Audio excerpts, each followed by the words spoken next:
I had no idea the violent response I got from my father, and all I wanted was my dad to love me, and now he's calling me an idiot.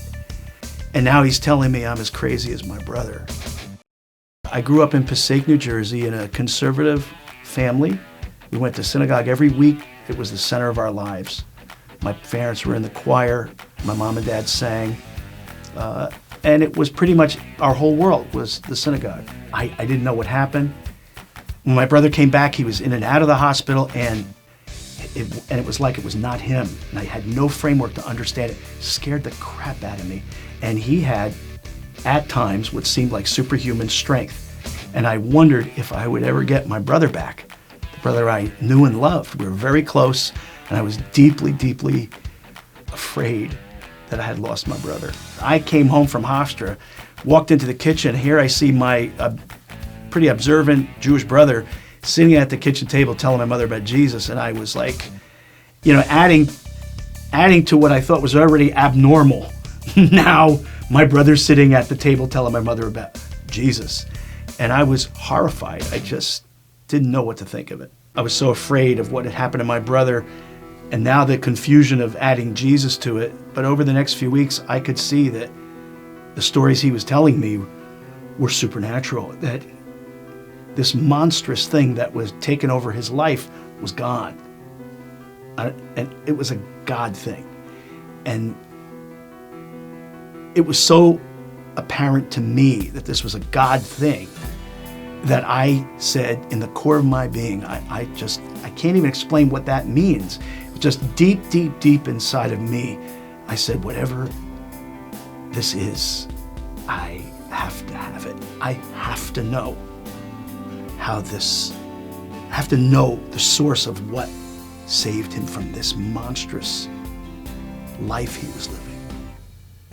I had to have it for myself. My brother was looking for help. He went to have friends who were going to some kind of a meeting, and it turned out to be a Black Pentecostal church.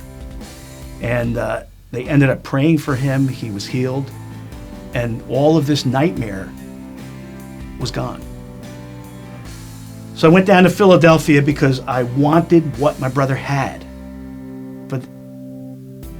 And I did say yes to this. I said, I want to know God the way you know God. And I came home excited about it, and I told my family.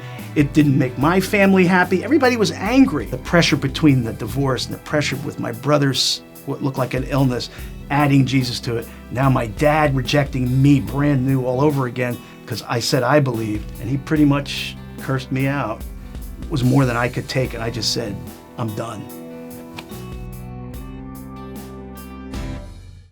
My girlfriend and I, we've been running from God for 3 years. We're planning to get married. We wanted nothing to do with God. We didn't even want God mentioned in the wedding.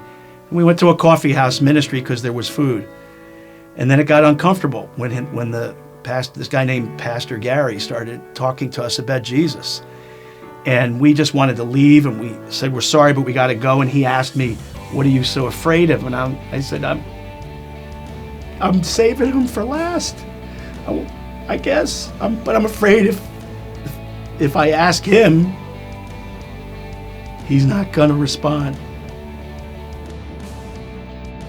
So today, 40 years later from that incredible decision between coming to truly believe in Yeshua together, my wife and I got married 2 weeks later, and it's been an incredible journey. We have pioneered a Messianic synagogue. We're part of this movement of making Yeshua relevant, and we made it relevant for our children. They all love God. We've made a Jewish home, and we've had a great marriage, which was my greatest fear of all, and my wife's greatest fear of all was, how do we ever have hope to have a happy marriage and happy children and grandchildren? And God has given us that more than we could have ever imagined. He not only healed my brother, he healed me, he healed my wife, and he gave us a beautiful family, and we've raised our family to love God with all their heart, soul, mind, and strength.